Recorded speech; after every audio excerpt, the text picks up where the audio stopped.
이사야서 14장 3절부터 20절에 있는 말씀 교독하겠습니다. 여호와께서 너를 슬픔과 공부와 및 내가 수고하는 고역에서 놓으시고 안식을 주시는 날에 너는 바벨론에 대하여 이 노래를 지어드리리라. 아버지 않은 자가 어찌 그리치셨으며 강구한 성이 어찌 가려지게 하느냐. 여호와께서 악인의 몽둥이와 통치자의 귀를 꺾으셨도다. 그들이 분내어 여러 민족을 치되 치기를 하지 아니하였고 노하여 열방을 억압하려도 그 억압을 막을 자 없었더니 이제는 온 땅이 조용하고 평온하니 무리가 소리 높여 노래하는도다. 담나무와 레바논의 감독도 그를 말미암아 기뻐하여 이르기를 내가 넘어져 있을즉 올라와서 우리를 베어버릴 자 없다 하는도다. 아래의 수울이 너로 말미암아 소동하여 내가 우는 것을 영접하되 그것이 세상의 모든 영웅을 너로 말미암아 움직이게 하며 열방의 모든 왕을 그들의 왕자에서 일어서게 하므로 그들은 다 내게 말하기를 너도 우리같이 연약하게 되었느냐 너도 우리같이 되었느냐 하리로다. 내 영화가 수월에 떨어졌으며 내 빗바수리까지로다. 구더기가 내 아래에 깔리며 지렁이가 너를 덮었도다. 너 아침의 아들 김영성이여 어찌 그리 하늘에서 떨어졌으며 너 열국을 덮은 자여 어찌 그리 땅에 살펴느냐. 내가 내 마음에 이르기를 내가 하늘에 올라 하나님의 우별 위에 내 자리를 높이리라. 내가 북극 지폐의 산 위에 앉으리라. 내가 짧은 문으로 올라가가 지극히 높은 이와 같아지리라 하는도다. 그러나 이제 내가 수월 곧 구덩이 맨 밑에 떨어짐을 당하리로다. 너를 보는 이가 주목하여 너를 자세히 살펴보며 말하기를 이 사람이 땅을 진동하시며 열국을 놀라게 하며 세계를 황무하게 하며 성읍을 파괴하며 그에게 사로잡힌 자들을 집으로 놓아 보내지 아니하던 자가 아니냐 하리로다. 열방의 모든 왕들은 모두 각각 자기 집에서 영광 중에 작업하는 오직 너는 자기 무덤에서 내쫓겼으니 가진한 나무가지 같고 칼에 찔려 돌구덩이에 떨어진 죽음들에 둘러싸였으니 밝히 시체와 같도다. 내가 내 땅을 망하게 하고 내 백성을 죽였으므로 그들과 함께 앉아들지 못하니 악행하는 자들을 저는 영원히 이겨지지 아니하리로다 하시니라. 아멘. 네, 오늘 말씀은요, 바벨론 왕을 향해서 이사야 선지자가 이스라엘 백성들에게 노래를 지어서 부르라고 하면서 그런 내용으로 방금 읽었던 내용으로 노래를 만들어서 노래를 불러라 라고 하는 말씀으로 주어지고 있습니다. 근데 이 노래를 언제 부르느냐 하면 이사야가 이 바벨론에서 노임을 당할 때 자유함을 누리게 될 때, 그러니까 바벨론으로부터 포로로 끌려가고 나서 거기서 살고 그리고 하나님이 놓아주시는 그때에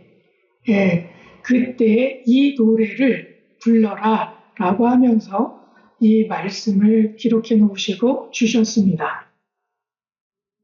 무려 이 예언은 이사야 선지자가 활동할 때 141년 정도 전에, 그러니까 바벨론이 멸망하기 한 141년 전에 이 예언을 해주고 있고 141년 후가 되었을 때 바벨론에서 예루살렘으로 다시 이제 들어가는 그런 시기에 너희들이 이 노래를 지어서 불러라 라고 하는 말씀이죠. 그러니까 141년 전에 이런 예언을 해 놓았다는 거예요. 굉장히 오래되는 말씀 가운데 하나인데 하나님은 왜 이사야를 통해서 이 노래를 지어서 부르라고 했을까요? 그것이 제가 묵상한 말씀입니다. 아니, 노래라고 하는 것은 늘 즐거울 때, 아니면 괴로울 때, 이럴 때 많이 노래로 곡을 붙여가지고 부르게 되잖아요. 그래서 한이 서려져 있는 노래를 부를 적도 있고, 아주 기쁨에 차서 그 기쁨을 표현해가지고 노래를 부를 적들이 있잖아요. 그런데 중간중간에 부르라고 하는 것이 아니라 이 노래는 포로에서 자유함을 누리게 될 때에 너희들이 예루살렘으로 다시 들어갈 때에 이 노래를 불러라 라고 말씀을 하고 있어요. 그러니까 이것을 왜 굳이 141년 전에 예언을 해놓으시고 이 말씀대로 노래를 지어서 부르라고 하셨을까? 이 말씀을 보게 되면 특히 노래의 가사말이 되어지는 그러한 내용들을 저희가 읽었는데 그 내용을 세 가지로 압축해가지고 요약을 할 수 있습니다. 하나는 첫 번째는 4장 중반절부터 8절까지에 있는 말씀인데 4절부터 8절에 있는 말씀에는 어떤 말씀들로 이루어져 있느냐 하면 바벨론의 압자에서 노연한 자들이 해방을 아주 기뻐하면서 바벨론 왕을 조롱하는 말로 이루어져 있습니다. 바벨론에 끌려갔던 수많은 백성들이 거기에서 이제 오늘 내가 해방이 되어졌어. 이제 우리 집에 갈 수 있어. 우리가 살던 예루살렘으로 갈 수 있어. 그렇게 됐을 때 그 기쁨으로 노래를 부르는데 그 노래의 내용들이 바벨론 왕을 조롱하는 말이에요. 바벨론이 북이스라엘과 남쪽에 있는 유다 땅에 들어와서 이스라엘 많은 사람들을 붙잡아 갔잖아요. 그때에 그들을 이제는 그 가운데서 속박 가운데에서 자유함을 해방을 맞았기 때문에 그 바벨론 왕을 위해서 조롱하는 말로 이루어졌어요. 특히 어떤 말이 그렇게 되냐면 5절에 있는 말씀이 특히 눈에 들어오는데 여호와께서 악인의 몽둥이와 통치자의 귀를 꺾으셨도다 이렇게 말씀을 하고 있어요. 그러니까 악인의 몽둥이 그리고 통치자의 귀 그들의 통치하기 위해서 이렇게 막대기와 같은 규가 있잖아요. 그래서 그것이 하나의 왕의 상징이고 그것을 가지고 있을 때 왕이고 그것을 가지고 그 봉을 가지고 선포를 하기도 하고 하는 그런 역할을 하는 것들이 규잖아요. 규. 그 막대기인데 이 막대기가 꺾였다라고 하는 것은 그 왕권이 이제는 다 무너졌다라고 하는 거예요. 통치를 할 수가 없다라고 하는 거예요. 그러니까 너무나 행복하겠죠? 두 번째 부분에서는 9절부터 15절에 있는 말씀들로 이루어져 있는데 여기는 어떤 표현들이 이루어지냐면 열국의 왕들이 먼저 살던 그 시대에 같이 살았던 그런 왕들이 있잖아요. 그 시대에 있는 사람들이 어디에 내려갔느냐 하면 스올이라고 하는 곳에 먼저 내려갔어요. 왜 그렇게 되었느냐 하면 바벨론 왕이 주변에 있는 국가들을 다 점령했기 때문에 그곳에서 점령당했던 나라의 왕들 그들이 이미 스올, 지옥이라고 하는 곳에 이미 가 있는 거예요. 그런데 그 사람들이 그 왕들이 바벨론 왕을 맞이하면서 조롱하는 말들로 이루어져 있어요. 먼저 지옥에 가 있던 그 왕들이 이제 다시 오는 그 바벨론 왕을 맞이하면서 내가 그런 일들을 당했구나라고 하면서 그런 조롱의 말들로 이루어져 있는 곳. 바로 9절부터 15절에 있는 말씀입니다. 특히 12절에서는 이렇게 되어 있죠. 너 아침의 아들 계명성이여 어찌 그리 하늘에서 떨어졌으며 너 열국을 엎을 자여 어찌 그리 땅에 찍혔는고 이렇게 말씀하고 있습니다. 그 계명성처럼 하늘에 빛을 발하고 떠 있어야 하는데 그것이 뚝 떨어지는 거예요. 빛을 잃어버린 거예요. 그 정도로 바벨론 나라가 잘 나가더니 이제 너희들도 망했구나. 하늘에서 떨어진 것 같이 너희 나라도 망했구나. 그래서 어디로 온다고요? 수월, 지옥으로 떨어졌구나. 이런 표현이에요. 그리고 세 번째로 이야기를 해주는 부분입니다. 16절부터 20절에 있는 말씀인데 바벨론 왕의 최후를 목격하는 많은 사람들이 그것들을 바라보면서 내가 참으로 안타깝게 됐구나 라고 하면서 조롱하는 말들로 이루어져 있어요. 그 말을 보게 되면 20절 하반절에 보게 되면 이렇게 되어 있죠. 악을 행하는 자들의 후손은 영원히 이름이 불려지지 아니하리로다 할지니라. 악을 행하는 자들의 후손은 바로 바벨론의 후손들을 이야기하는데 그들은 영원히 이름이 불려지지 아니하리로다. 완전히 이름조차도 없어질 정도로 그 정도로 패망하였구나 라고 하는 표현을 하고 있다는 거예요. 세 가지의 의미에서 노래를 부르는데 이것을 노래로 지어서 부른다면 3절 정도를 이루어지는 노래일 것 같아요. 특히 1절에서는 이제 막 거기에서 풀려나는 바벨론 포로에서 끌려갔다가 이제 막 풀려나서 자기 나라로 가려고 할 때 그 기쁨을 표현하는 것으로, 둘째는 먼저 지옥에 떨어져 있었던 주변 국가의 왕들로부터 바벨론 왕이 그 지옥으로 떨어질 때 너도 우리처럼 이렇게 떨어졌구나 라고 하면서 조롱의 말을 하는 것. 그리고 세 번째는 바벨론 왕의 치료를 모든 이들이 다 바라보는 사람들이 조롱하는 말로 이루어졌다는 거예요. 실제로 이 노래가 불려졌을까요? 안 불려졌을까요? 만약에 이때 당시에 이 노래가 불려졌다면 아마 이스라엘이 이 노래를 아마 불렀을 거예요. 그리고 이 곡조가 아니면 이 가사의 내용들이 남아있을 거예요. 근데 찾아보니까 그런 건 아직 나오지 않고 있더라고요. 나오지는 않고 있더라고요. 그래서 그러면 이 노래를 지어서 부르라고 했는데 그러면 이 노래 과연 불렀을까? 안 불렀을까?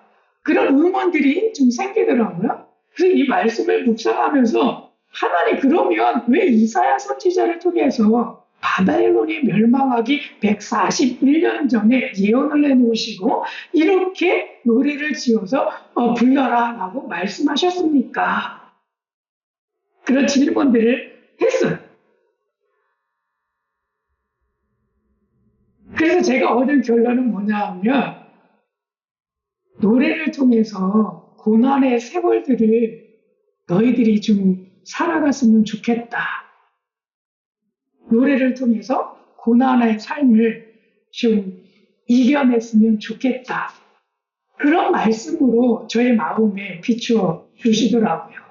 근데 이 노래를요, 가르쳐 주었어도 이때 당시에 바벨론 포로 가운데 한 70여 년을 살았는데 그 70년 동안 이 노래가 중간중간 불러졌을까요? 아마 불러졌더라도 이 노래는 그냥 입 밖으로 나오는 가사의 내용들이 아니라 음성들이 아니라 침묵의 노래였을 거다라는 생각이 들어가더라고요. 침묵의 노래. 그냥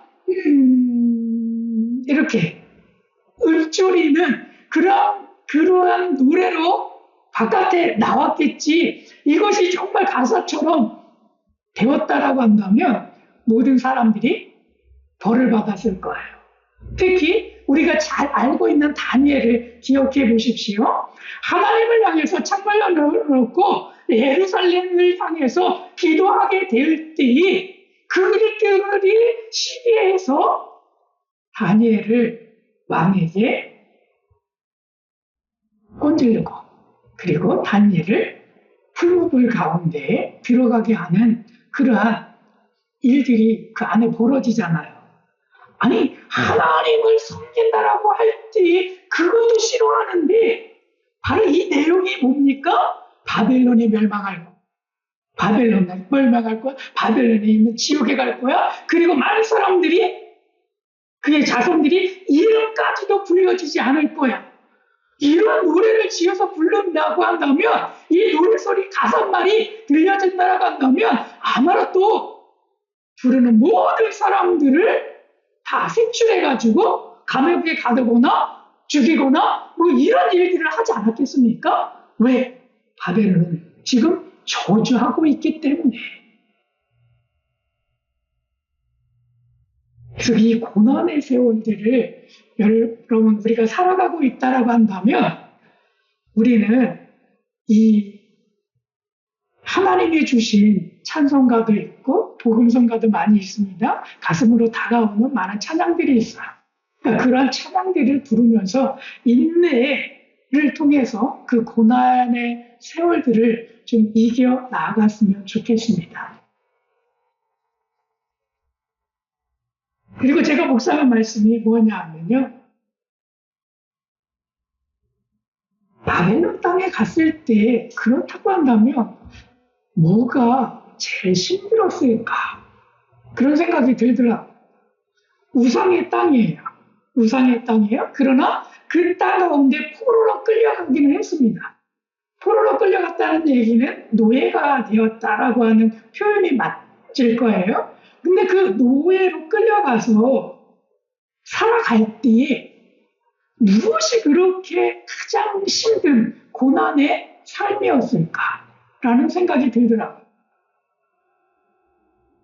이스라엘 백성들이 애굽에 노예로 살았을 때는 노예로서 고난의 일들을 많이 했잖아요.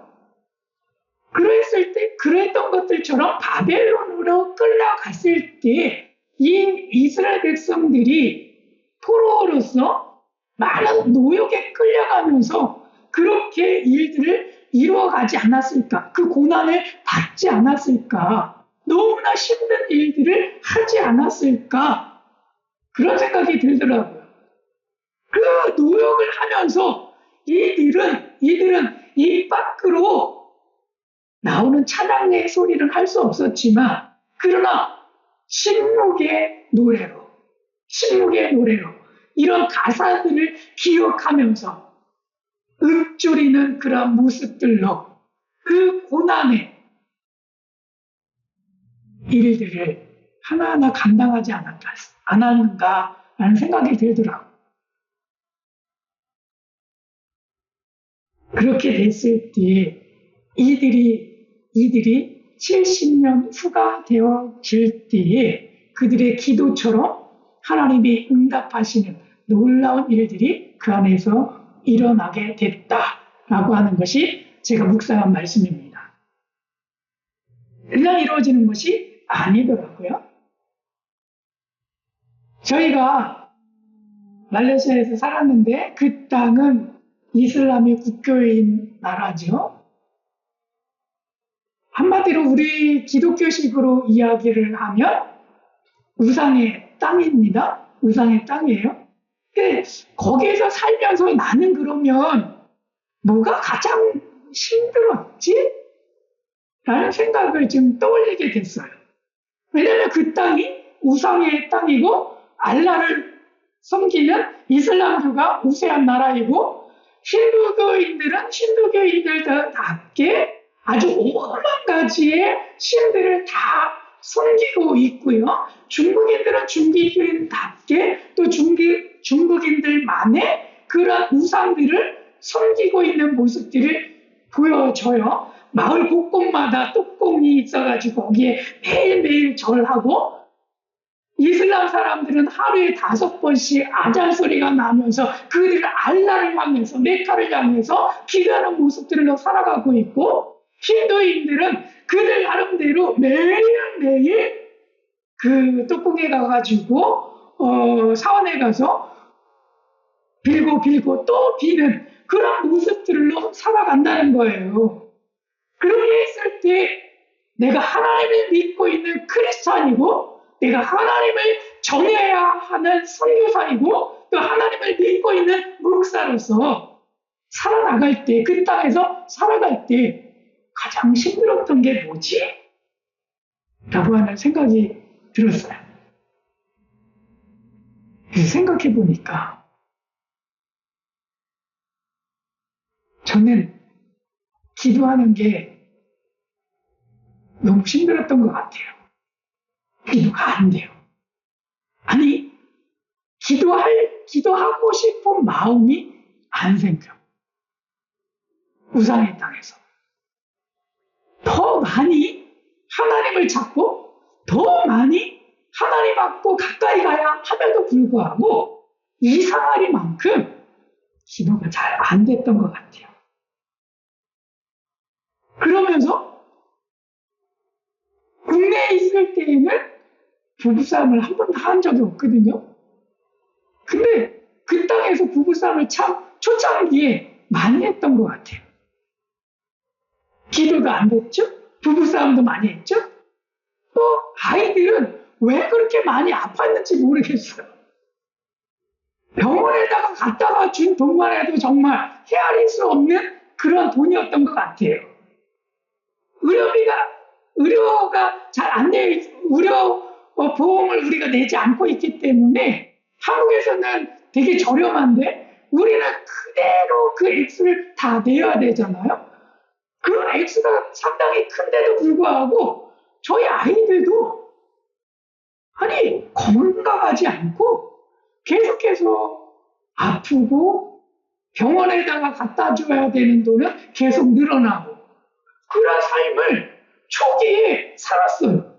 근데 이것이 왜 그런지 조차 가늠을 하지 못했어요. 왜 그러지? 그 이유조차 알지를 못했어요.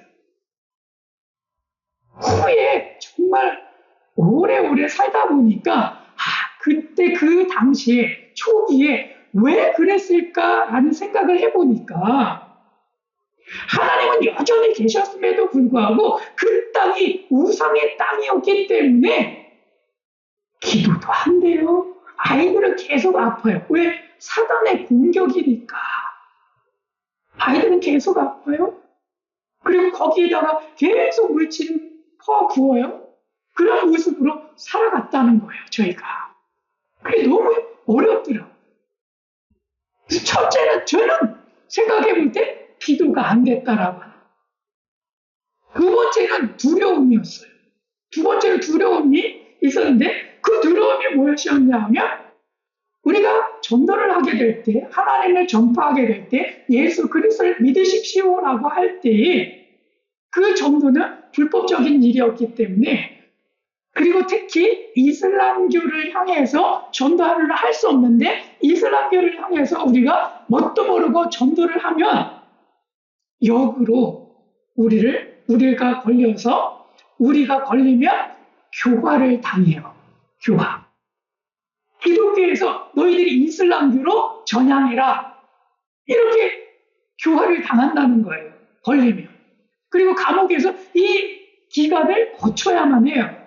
그리고 처음 해가지고 이 교화가 안 될 때 추방이죠. 현대권은 교화부터 먼저 시킨다는 거예요. 그러니까 이런 두려움들이 그 땅 가운데 있는 거예요. 전도가 안 되는 거예요. 너무 어렵잖아요. 그리고 무엇보다도 힘든 삶이 뭐였는가 하면 하나님을 모시고 사는 삶이 힘들었던 것 같아요. 하나님을 모시고 산다라고 하는 그 삶 자체가 힘든 것 같아요. 왜냐하면요. 다른 많은 사람들은 이렇게 살아도 돼, 저렇게 살아도 돼. 그런데 막 살아나가는 그런 무리 속에서 하나님의 말씀을 가지고 살아나가야 하기 때문에 그게 너무 힘들더라고요. 특히 우리 원주민 가운데 이런 친구가 있었어요. 공부 좀 해가지고 경찰이 되었어요. 그래서 경찰로 도시에 가가지고 생활을 하다가 주말이 되면 자기 원주민 마을에 와가지고 좀 지내다가 또 출근하기 위해서 도시로 가거든요. 그런 친구가 있는데 그 친구에게는 늘 경찰이니까 공무원이잖아요. 경찰 공무원인데 늘 유혹을 받는데요. 그 유혹이 뭐냐 하면 네가 진급을 하려면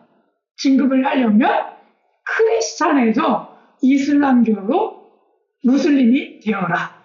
매일매일 유혹한대요. 진급을 하고 싶으면 네가 이슬람교를 믿어라. 진급하고 싶으면 이슬람교를 믿어라. 매번 이런 유혹을 받는데요. 그럼에도 불구하고 나는 하나님을 믿고 있기 때문에 진급 안 해도 돼요. 이러면서 살아가는데 그 삶이 너무나 힘들다는 거예요. 누구나 그런 일들을 가면 중요 직책을 맡아서 계속 진급해서 아주 돈도 많이 벌고 그런 일들을 하고 싶은 것이 사람의 욕심이잖아요. 또 그렇게 되고 싶어 하는 것이 모든 사람들이 가지고 있는 그러한 말씀이잖아요. 그럼에도 불구하고 그런 삶 속에서 매일매일 유혹받는데 내가 하나님의 말씀을 가지고 지켜나간다라고 하는 것이 너무 힘들다는 거예요. 그런 것들처럼 저희가 힘들었던 일들이 그 땅에서 하나님을 모시고 사는 삶이 너무 힘들더라고요. 그러할 때 이스라엘 백성들은 어떻겠습니까? 이스라엘 백성들은 하나님께서 왜 이 고난을 주셨습니까? 그들이 예루살렘에서 살게 될 때 우상을 섬김을 통해서 그들을 하나님이 우상의 땅에다가 턱하니 갖다 놨어요. 그러면 이 사람들은 너무나 신나고 너무나 좋아야 되잖아요. 이제는 마음껏 우상을 섬길 수 있겠구나. 우상의 땅에서 내가 행복할 수 있겠구나. 왜? 예루살렘은 하나님만을 섬겨야 돼요. 그런데 우상의 땅에 가가지고 우리는 하나님을 버리고 이제는 우상의 땅에서 살면 돼. 라고 하면 너무 행복하겠잖아요. 근데 그것이 아니라는 거예요. 그들의 마음에 역행하는 마음이 생겼어요. 그 역행하는 마음은 뭐냐면 이제 우상을 통해서 살아가는 것이 아니라 우리가 하나님을 섬겨야 되는구나. 마음이 역행하게 되는데 왜 역행하냐면 우리가 이런 말들을 많이 하죠. 집 떠나면 집이 그리워지잖아요. 그죠? 집이 너무나 행복하잖아요. 부모 품을 떠나면 부모의 사랑이 느껴지잖아요. 그게 신기하죠? 부모님하고 같이 살 때, 집에 같이 살게 될 때에는 집의 고마움을 잘 모르는데, 부모의 고마움을 잘 모르는데, 부모를 떠나보니까, 집을 떠나보니까, 부모님이 그렇게 좋은 거를 거기서 느끼게 되잖아요. 그런 것처럼 역행한다는 거예요. 이스라엘 땅에서 살고 있을 때는 하나님을 배반하더니 이제는 우상의 땅, 정말 내가 즐겁고 행복하게 살아가면서 우상을 섬기면서 살아가야지 하면서 살아갈 그 땅에 갔을 때는 정작 즐거운 것이 아니라 하나님을 그리워하고 하나님을 찾게 되는 거예요. 그렇게 됐을 때 그들의 마음이 더 어려워지는 거지. 힘든 거죠. 하나님을 모신 삶. 우상의 땅에서 하나님을 모신 삶. 그게 되게 어려운 거였더라고요. 그렇게 살아가 나가는 많은 사람들이 있습니다.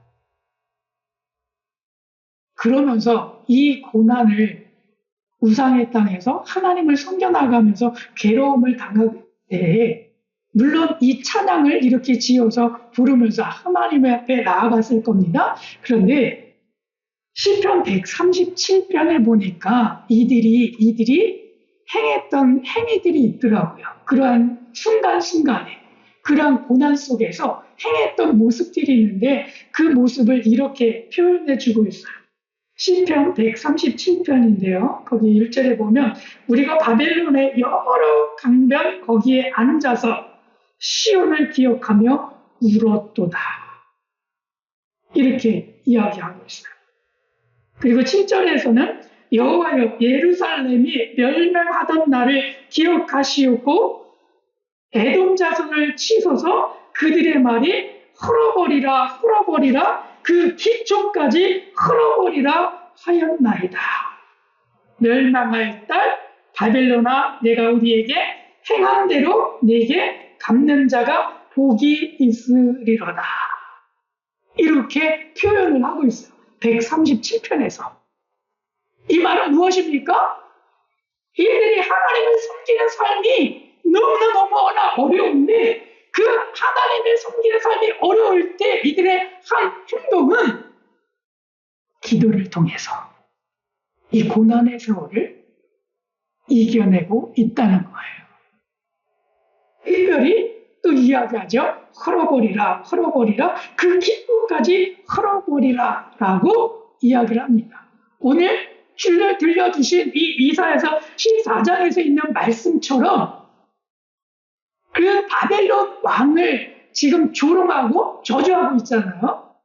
그런 것들처럼 그 땅이 헐어버려지기를 기도하고 있어요. 그러면서 그 인고의 세월을, 고난의 세월을 이겨나가고 있습니다. 그런 것들처럼 우리 사랑하는 신령교회 모든 성도 여러분, 우리가 힘들고 고난된 일을 경험할 수 있습니다. 그럴 때에 우리들도 노래를 통해서 하나님을 찬양하는 그 노래를 통해서 고난의 세월들을 이겨나가시기를 축복합니다. 그리고 또 한 가지 우리가 기도를 통해서 그 고난의 세월들을 이겨나가시기를 축복합니다. 하나님은 그 노래를 받으실 것이고 하나님은 그 기도를 받으셔서 하나님은 우리가 그 땅 가운데서 해방되게 하신 것들처럼 우리에게 복된 삶을 살 수 있도록 그 은혜를 베푸실 줄로 믿습니다. 그렇기 때문에 우리가 고난을 받더라도 노래합시다. 고난 속에서도 노래합시다. 하나님을 찬양합시다. 고난 속에서도 우리 기도합시다. 그래서 하나님께서 우리에게 베푸시는 그 은혜를 우리의 삶 속에 나타냅시다. 이와 같은 일들을 이루어가는 우리 사랑하는 신령교회 모든 성도님들 되시기를 축복합니다. 아멘. 예.